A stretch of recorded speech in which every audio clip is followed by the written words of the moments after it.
Tonight, a troubling trend. The amount of collisions we had this past week is definitely concerning. The appeal for vigilance on Manitoba highways after a series of fatal crashes in recent days. Also tonight, overdose overwatch. We hope to, of course, save lives, help the frontline responders. How a new provincial pilot program aims to save lives in downtown Winnipeg and why the mayor says more work is needed. Plus, incidents are down at Winnipeg's largest library, but the data paints a more complicated picture. CTV News. Live from downtown Winnipeg with Marilee Caruso. Good evening. Thanks for joining us. RCMP are pleading with drivers to slow down tonight on Manitoba highways. It comes amid a tragic trend of deadly crashes. Take a look at this map. In just the past few days, fatal crashes have been reported in or near Brandon, Roblin, and Garson. 2 people were killed in a crash near Arborg Friday, and most recently, a Manitoba man died just over the border near Rush Bay, Ontario. Standing by live with all the details for us is CTV's Joseph Bernacki. Joseph, just how concerning are these numbers? Marilee, they're very concerning. I can tell you Manitoba is on pace to match the grim total of collisions and fatalities for 2025. Last year, RCMP recorded 63 fatal collisions and 69 total deaths. Now, as of June 3rd, RCMP say 23 fatal collisions have taken place with 27 total deaths. These numbers don't reflect every incident. Just yesterday afternoon, Steinbach RCMP responded to a collision involving 4 people outside of St. Anne. And across the Manitoba border in Ontario, 1 Manitoban is dead, while a witness to the crash tells us he's still in shock. And a warning tonight, some of these images and video could be disturbing. I almost missed that. Winnipeg's Shane Young says he very easily could have died in this fiery crash on the Trans-Canada Highway Tuesday, just west of Kenora. I keep thinking, if it was me in front, what would have happened? Thinking all sorts of things, and I'd be dead instantly, so I wouldn't have felt it. Young was returning to Winnipeg from Kenora early Tuesday afternoon. What was supposed to be a leisurely drive home turned into a nightmare behind the wheel. About 100 yards ahead of him on the highway, Young watched a small car and semi-truck collide in front of him. A huge explosion, big fireball, unbelievable. Ontario Provincial Police say a 32-year-old male from Winnipeg was killed. And this wasn't the only serious collision on the roads that day. Tuesday near St. Anne, RCMP say 4 people were taken to hospital at the corner of Highway 12 and Provincial Road 210. It's a very dangerous crossing. We go there multiple times a year, and sometimes multiple times a month even. RCMP say the number of collisions and fatalities over the past week are concerning. This year, from January to the end of May, we've had 23 fatal collisions, which is the same number as we had last year at this time. This year, though, we have 27 deaths, but last year we had 24 deaths at this time. The RCMP is reminding drivers to slow down and follow the rules of the road. Last year, RCMP say there were 63 fatal collisions and 69 total deaths. Shane Young is grateful he got home safe Tuesday. Everyone that knows me, I always say every day above ground is a good day. And today's one of those days. Young says traffic on the Trans-Canada Highway was blocked in both directions, crossing the border until 7 p.m. on Tuesday night when he was finally able to continue driving home. Wow. All right, Joseph, did MPI provide any additional information as to collision statistics reported in the province this year? Marilee, we reached out to MPI today. They did acknowledge our request, but we're still waiting to hear back. All right. Thanks for this, Joseph. An update now on those severe storms that rolled through southern Manitoba yesterday. We can now confirm at least 3 tornadoes touched down. We're looking at video sent into our newsroom from areas near Manitou, Carman, Winkler, and Morden. Environment and Climate Change Canada confirms a tornado was seen east of Manitou at approximately 4:30 yesterday, and 2 more were spotted south of Carman around 5:15. There were no reports of damage from either of those events. Now, the agency received a report of another tornado 10 kilometers southeast of Dauphin, but says at this time there's just not enough evidence to confirm it happened. Anyone with photos or videos of those events or any damage left behind is asked to contact Environment and Climate Change Canada. It also says 6-centimeter hail, which is about the size of a tennis ball, was reported west of Balder.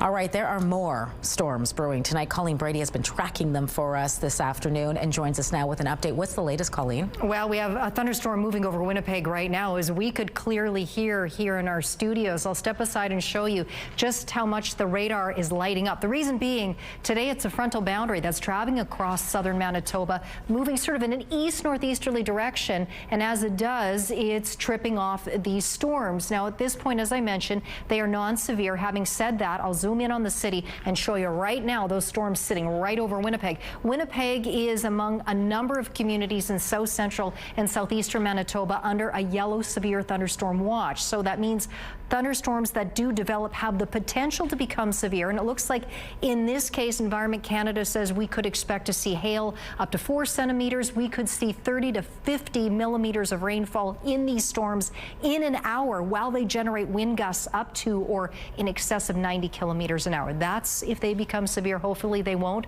but we are not out of the woods just yet. We won't be for a few hours yet tonight. More on that to come. But for now, let's take a look through the CTV Live Eye. It's brought to you by Bathfitter, exclusive home of the PermaFit solution. In Winnipeg right now, it is 17 degrees with that thunderstorm over the city. Light winds out of the north-northeast at 8 kilometers an hour as the storm passes by. The pressure is dropping and the humidity right now, Marilee, is 98%. Thanks, Colleen. Seeding is nearing completion across Manitoba, but it is still lagging behind previous years. As of Tuesday, the province says seeding was 71% complete. On average, over the past 5 years, seeding is typically 85% finished by this time of the year. There's some variation across the province. For example, parts of the northwest region are said to be too wet to seed, while areas in central and eastern Manitoba have received little to no rain. The province also notes feed supplies are dwindling in some regions, prompting some producers to begin already securing feed purchases for later this year. A warning tonight about a convicted sex offender released from custody who is expected to live in Winnipeg. 44-year-old Glenn Gregory Tyler Posniak was released from a prison in Alberta today on statutory release after being sentenced to 13 years for sexual exploitation, sexual interference, and child pornography charges. Authorities say he has completed some sex offender programming in custody, but is still considered a high risk to reoffend. Boys and male youth are considered at risk. Anyone with information about Posniak is asked to call one of the numbers on your screen. A man is hoping an unusual legal move will help unmask his cyberbully or bullies. Last week, a lawsuit was filed by Matthew Flisfeder, a rhetoric and communications professor at the University of Winnipeg. It alleges he's been the target of a slew of humiliating social media posts, including fabricated statements, digitally manipulated videos, and vulgar impersonations.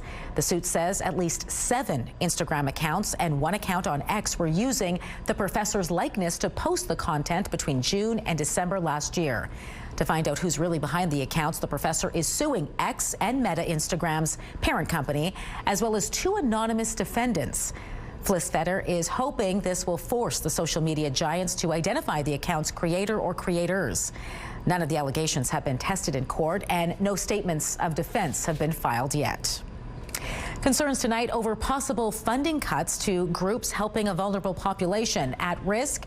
Is work addressing the 231 calls to justice stemming from the National Inquiry into Missing and Murdered Indigenous Women and Girls.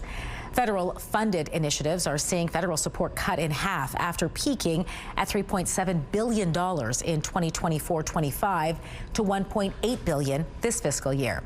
This is according to a joint report from the Canadian Centre for Policy Alternatives and the National Family and Survivors Circle. The Survivors Circle says it's worried about the impact this will have on people's lives. The calls for justice are built on inherent and human rights of Indigenous women, girls, and Two-Spirit and gender diverse people, and should never be on political agendas. That there should be long-term, substantive commitments made to ensuring that they're fully implemented and that it's a whole of government approach. A statement from Crown Indigenous Affairs says federal-led initiatives made progress on 163 of the calls to justice this year. It also pointed to other supports such as funding, anti-racism medical training, new transitional homes, and Indigenous-led justice programs. A new report paints a complicated picture of incidents at the city's largest library so far this year. The data shows the total number of incidents at Millennium Library, which includes everything from medical events, harassment, and vandalism, are down 35% in the first quarter compared to 2025. But the Public Service notes this could be because of a combination of factors. The total number of visitors has dropped 15.5% for one. Buses are no longer traveling down Graham Avenue, and the library began barring people from entering if they've been involved in repeated incidents. And even though there were fewer people and fewer incidents, overall, the number of calls to police actually rose from 13 last year to 35. The report will be presented at the next Community Services meeting on Tuesday. A Winnipeg City Council committee is being asked to approve a donation agreement for expired turnout fire gear. Winnipeg Fire Paramedic Service gear such as boots, helmets, and coveralls are considered beyond their useful life after 10 years. It previously was cleaned and disposed of. Now the Public Service is recommending that gear and surplus educational materials be donated to Firefighters Without Borders Canada for use in countries and regions with demonstrated need. The agreement would be effective until May 2036 and would release the city from liability. The Community Services Committee will review the recommendation on Tuesday. A River Heights area high school is getting a new gym. The Winnipeg School Division is seeking a contractor to build an addition to Kelvin High School's gymnasium. It would be located in the field next to the existing building and would attach to the 2017 addition.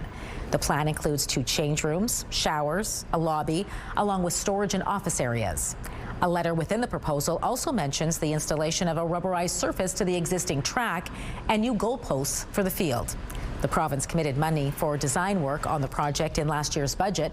The deadline for applications is June 26th. The province is paying for a team of mobile paramedics to respond to drug overdoses in Winnipeg's inner city.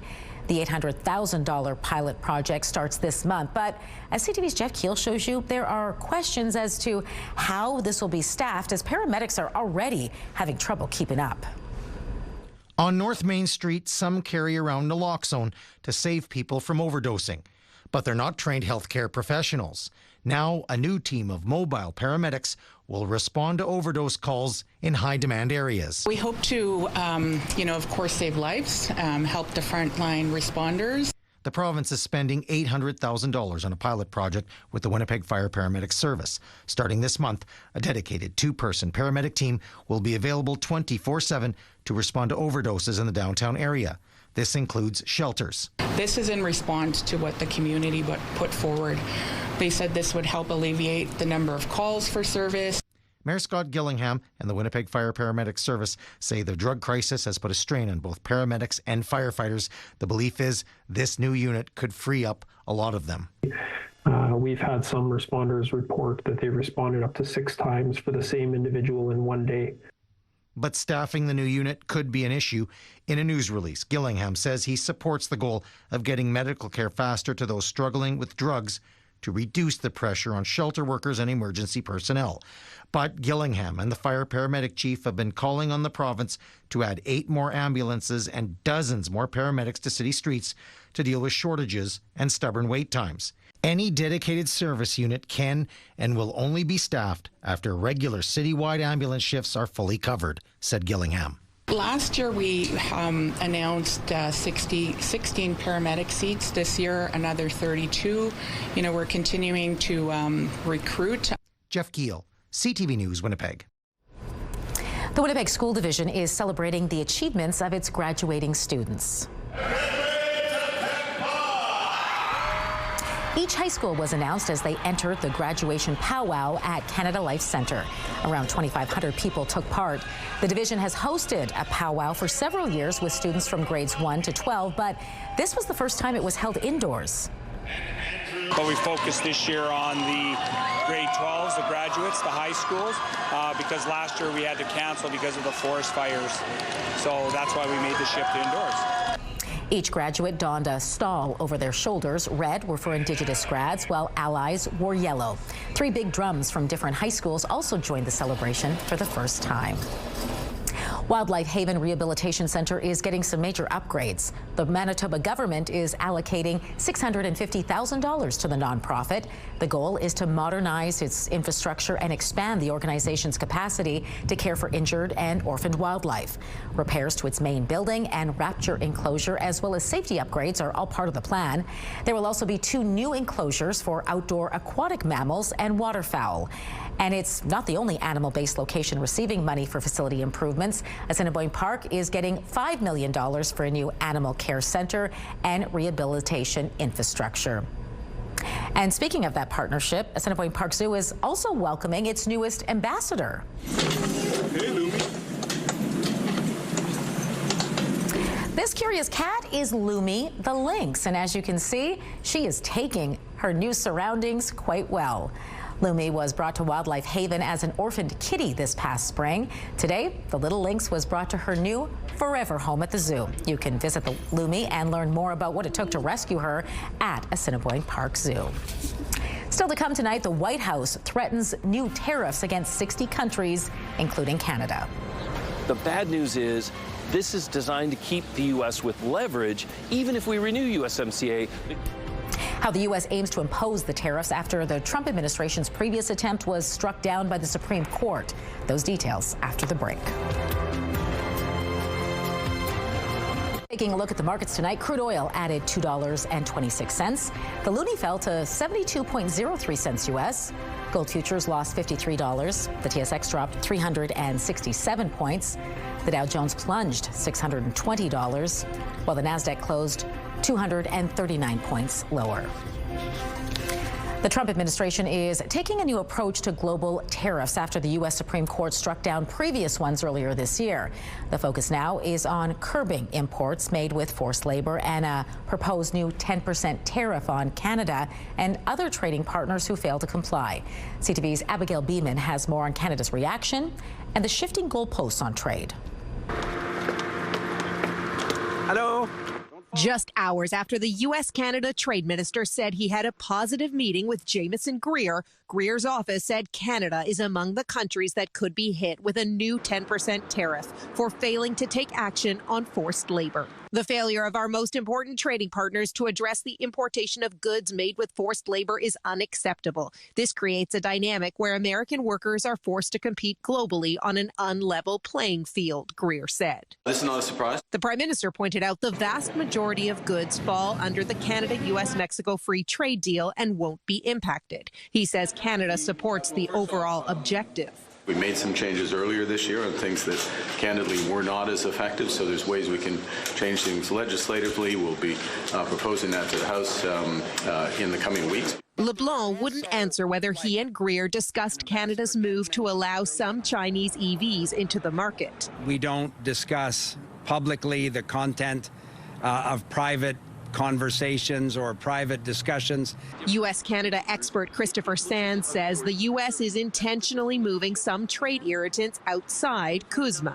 The good news is that might mean the USMCA could move as far as renewal, or that the negotiations could be more constructive going forward.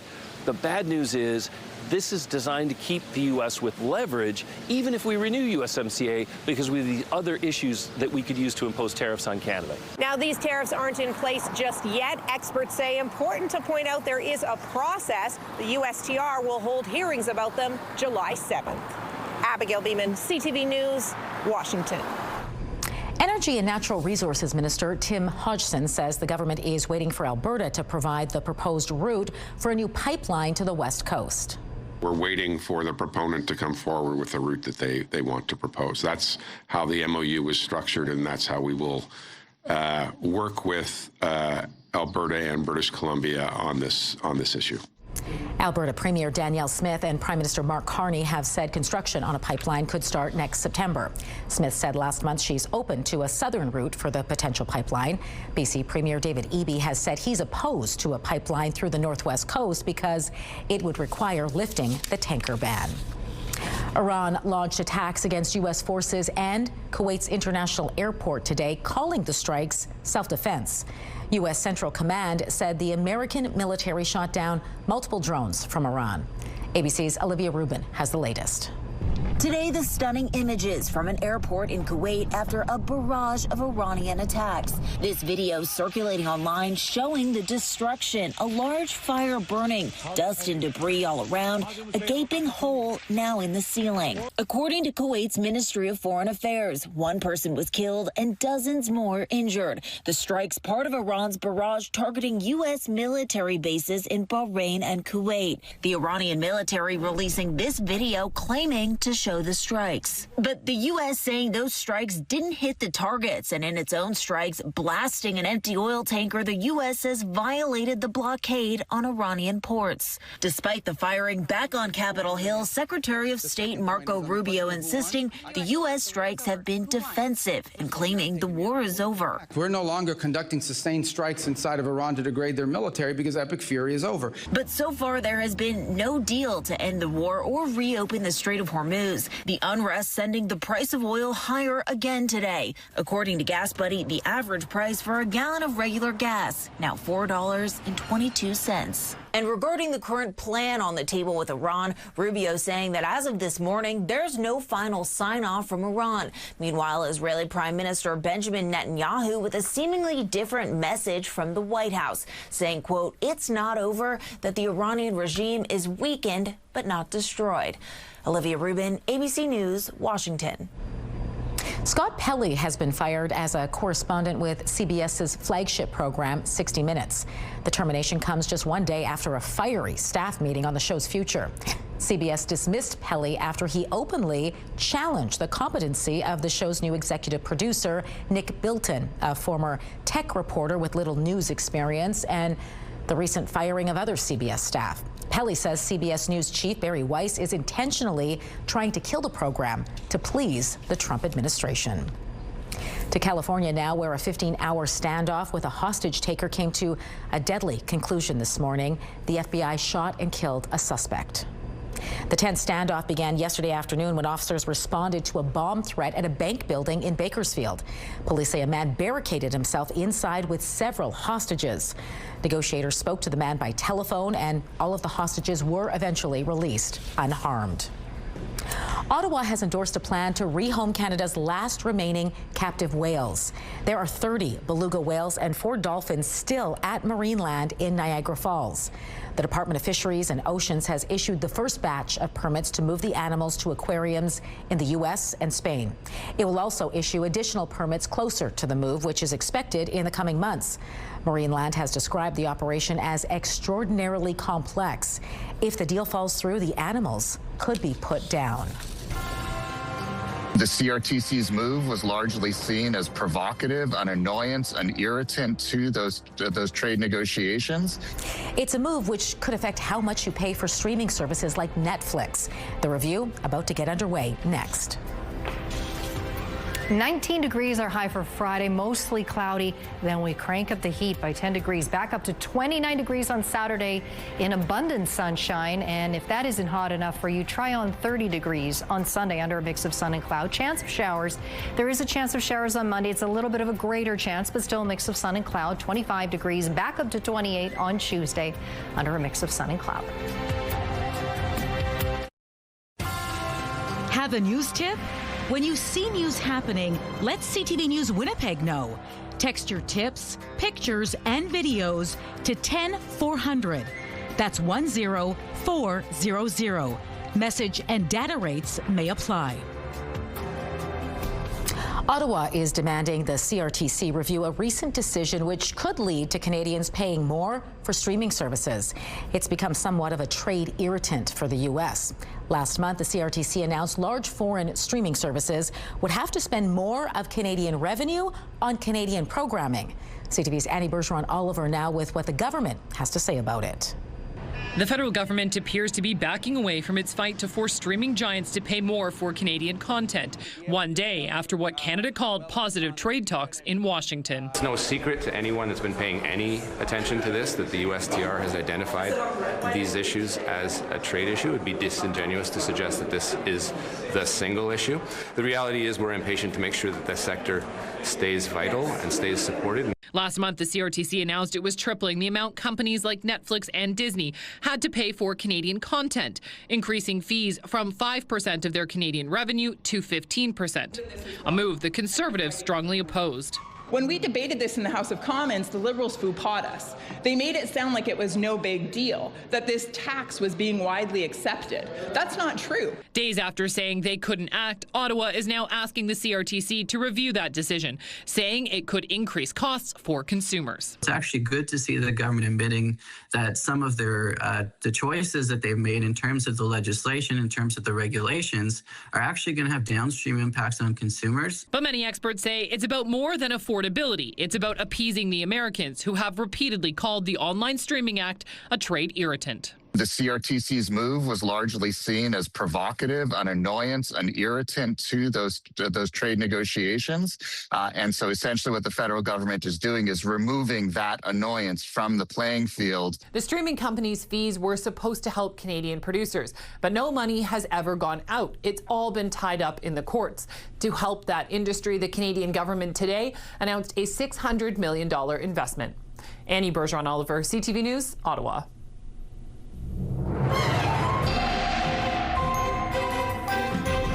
CTV Skywatch weather brought to you by South Beach Casino and Resort. Visit southbeachcasino.ca. Colleen Brady back now with an update on those thunderstorms we've been seeing, especially over downtown Winnipeg. What's the latest? Well, there are still thunderstorms moving over the general Winnipeg region, but out at the airport in that sort of west-northwest part of the city. Thunderstorms have now just become light rain passing through, but you can clearly see very active weather. I'll zoom in on Winnipeg in just a moment, but I just want to reiterate that Winnipeg, along with all these areas in south central, the Red River Valley and southeastern Manitoba, still under a severe thunderstorm watch. So none of these storms, and there are many of them firing off right now, these thunderstorms are severe at this point, but they do have the potential to become severe. And as I mentioned earlier, they could drop hail up to 4 centimeters. They could produce significant amounts of rain, as much as 50 millimeters in an hour, while the wind gusts whip up to in excess of 90 kilometers an hour in those storms. So look at this radar lighting up with all those storms traveling along this frontal boundary as it pushes off to the east-northeast. So hang on. There we go. Zooming in on Winnipeg, you can see those storms just whipping through the region, but of course not just through Winnipeg, up through the Interlake as well. Lac de Bonnie, you're on deck in northwestern Ontario. Good chance you'll see some storms move into your region tonight.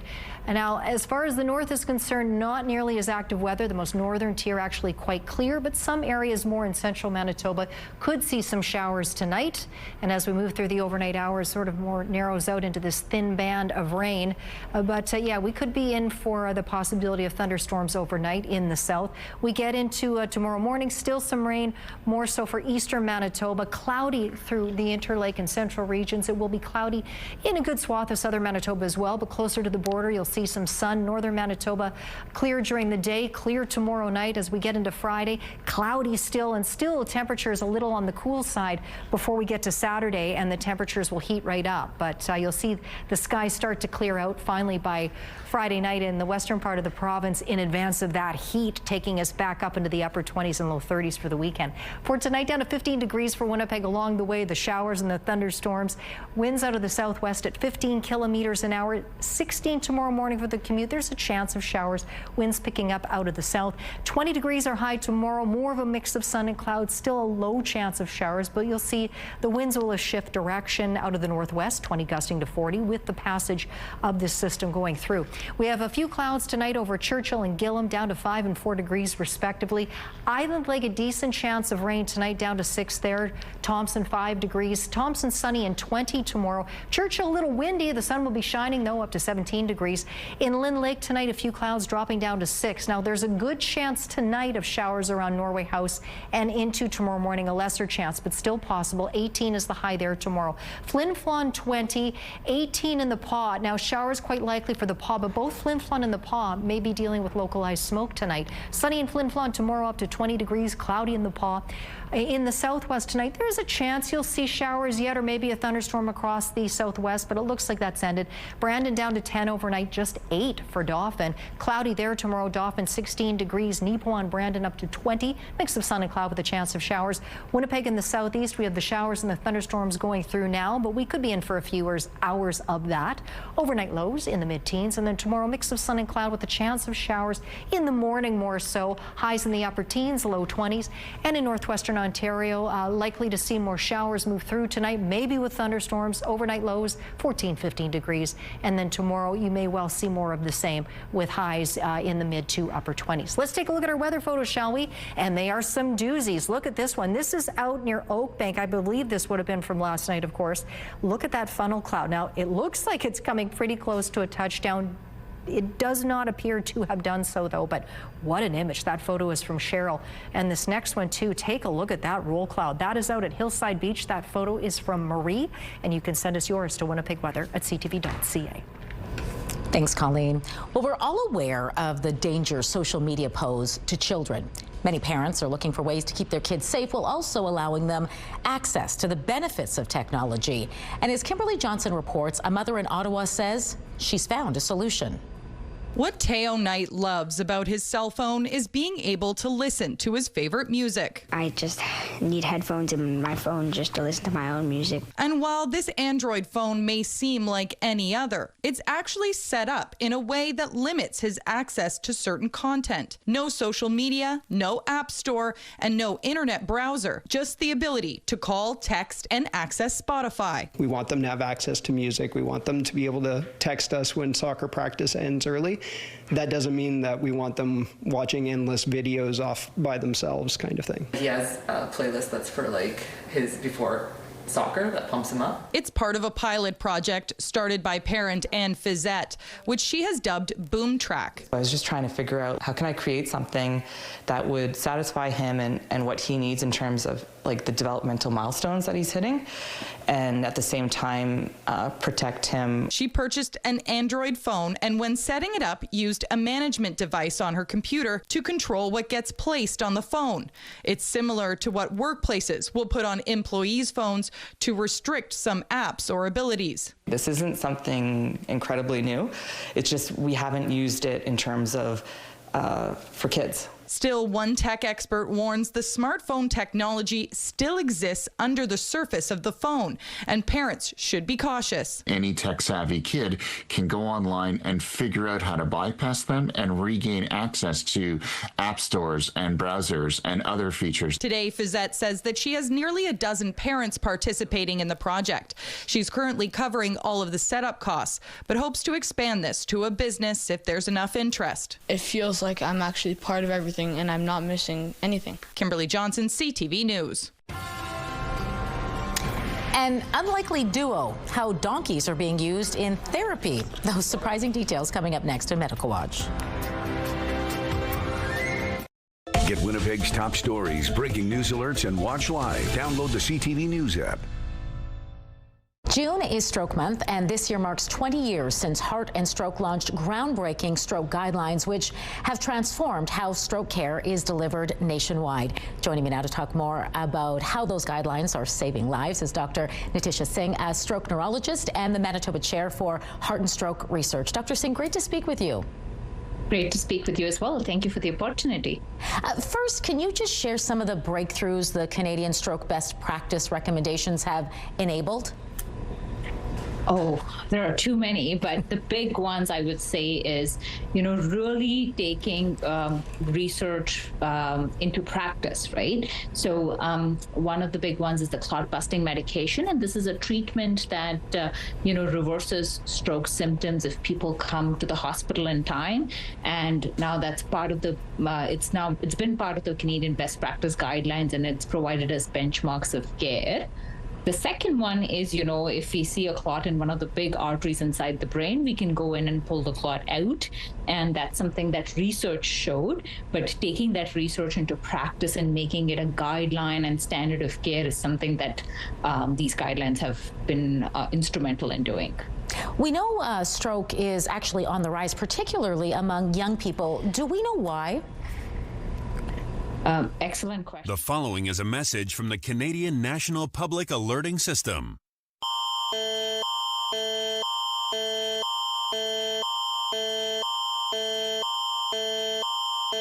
At 6:39 p.m. Central Daylight Time Wednesday, Environment Canada has issued a tornado warning for south central Manitoba.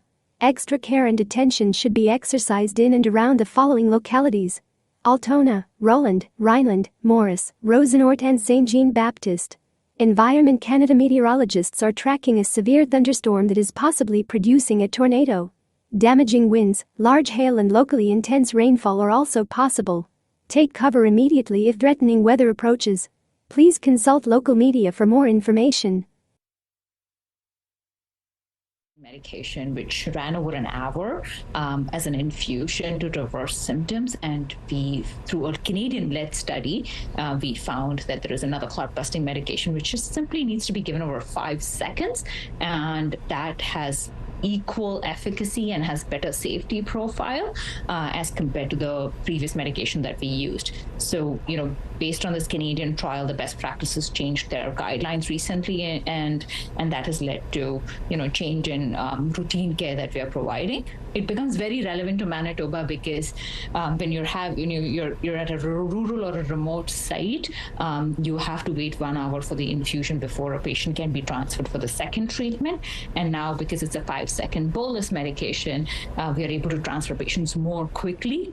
And it's important because time is brain, right? Like 1.9 million brain cells die every minute you lose. So this has been a huge change. Oh, wow. Okay. We talked a lot about the progress that has been made over the past 2 decades. I'm curious now to hear a bit about what still needs to be done to strengthen stroke prevention and recovery. Yeah, so much more to do, right? Stroke continues to remain as the leading cause of death and disability in Canada. Our population is rising, so the stroke incidence, as the aging population rises, is rising. We do need to continue working on, organized systems of care, to work on process indicators. So again, the best practices have done a wonderful job in showing us what are the process indicators or key performance indicators that we can look at every hospital level. We need to be faster. We need to be more effective. We need to be more efficient. And and then lastly, it is the advocacy and the awareness, right? So it's very important that everyone out there recognizes signs and symptoms of stroke, because unless you don't come to the hospital, we won't be able to treat you, right? So that I would strongly suggest, remember the fast signs, right? Facial droop, arm weakness, leg weakness, speech symptoms, anything sudden in onset. Time is brain. Don't wait to go to a walk-in clinic or a family doctor. Call 911 and come to the emergency immediately. And there's so much room for us to, improve there. Well, Dr. Singh, I feel much better knowing you are on the front lines here in Manitoba. Thanks so much for your time tonight. It was great speaking with you. Thank you. Thank you so much for having me. Bye.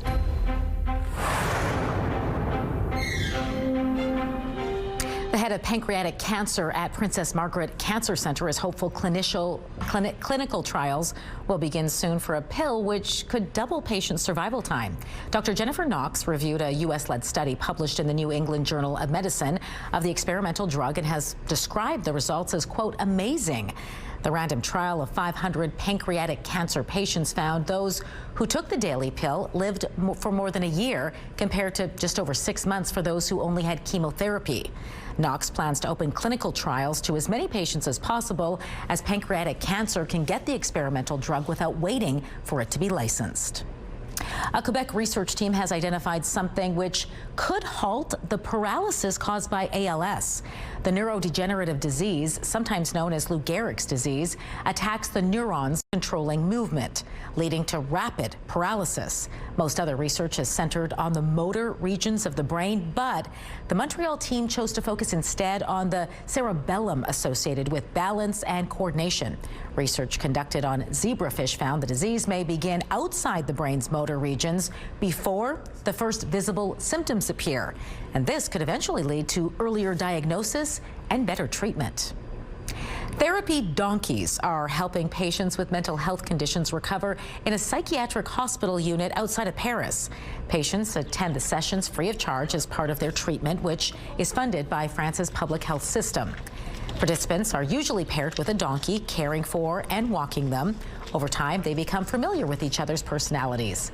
Healthcare workers say the sessions are designed to be therapeutic interventions for living with anxiety, depression, autism, schizophrenia, or other conditions. Staff said they can help improve emotional regulation, communication, social interaction, and self-esteem. Medical Watch is brought to you by Manukin Koster Denture Clinic.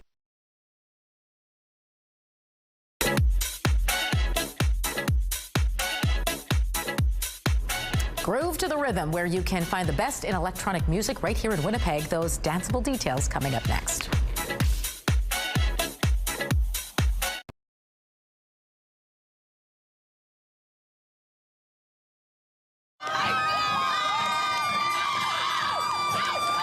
Winnipeg shows its pride. The annual Pride Parade takes over downtown Winnipeg this Sunday, and we want to take you there. Join me, Colleen Brady, and Catherine Dow, along with our friends from 103.1 Virgin Radio, as we bring you all the colorful floats, conversations with people along the parade route, and much more. You can join us online by visiting ctvnewswinnipeg.ca beginning at 11 a.m.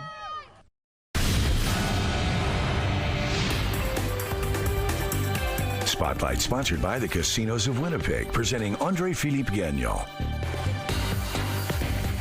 Just a quick note, there is a tornado warning that's in effect. This is not too far from the border, the international border.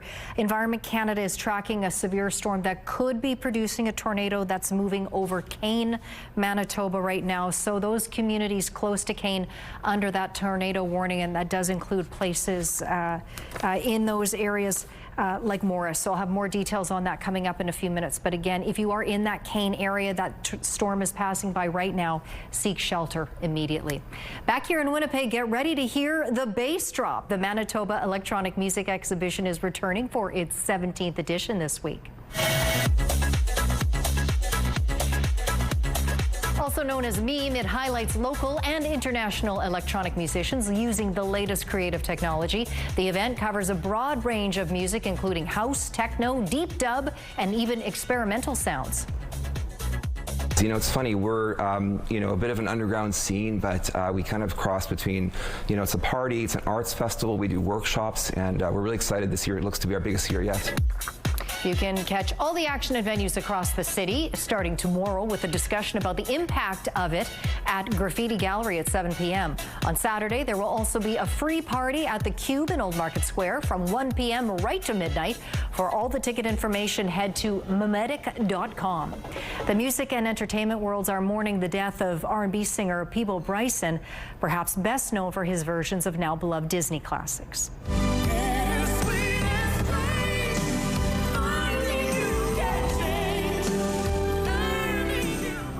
Bryson teamed up with Celine Dion on Beauty and the Beast and with Regina Bell on A Whole New World from Aladdin, both tracks winning Grammys.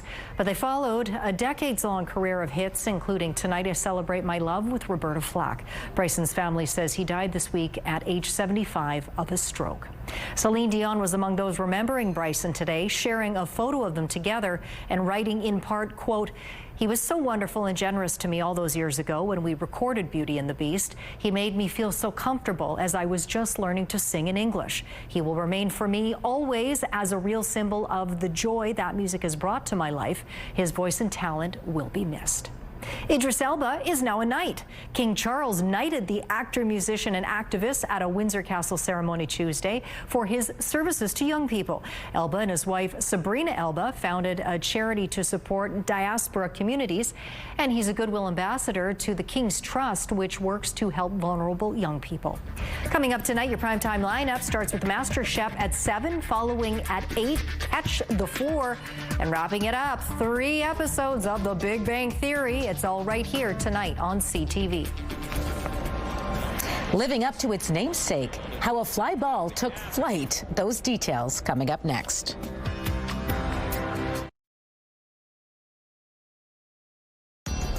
Women's clothing provided by RW & Company. Salon services provided by S&T Spa Salon. So once again, Environment Canada has issued a tornado warning. There is a severe thunderstorm that could be producing a tornado right now over Kane, Manitoba. This storm is moving east at 25 kilometers an hour. Some of the other neighboring communities under that tornado warning, Morris, Myrtle, Rosenart, Roland, and all those other cluster of communities nearby, take shelter immediately. This is a potentially life-threatening situation. Thanks, Colleen. Finally tonight, a big league outfielder turned a routine fly ball into a home run last night by using his head. Check out this. This fly ball from the Colorado Rockies' TJ Rumfield looks to be fairly routine, but suddenly it bounces off the head of the Angels' Joe Adele, and then, watch this, bounces above the wall to make it a home run. Okay, now it gets worse. Talk about adding insult to injury. This actually made it back-to-back homers for the Rockies. Colorado ended up winning this game 8-2. Oh, I feel bad. Oh boy. Shake it off. Don't dwell on that one. That's right. Next, there's always another game. That's right. All right, and take cover if you're in any of those areas under the tornado watch. You can keep updated on the situation on our website. Have a great night.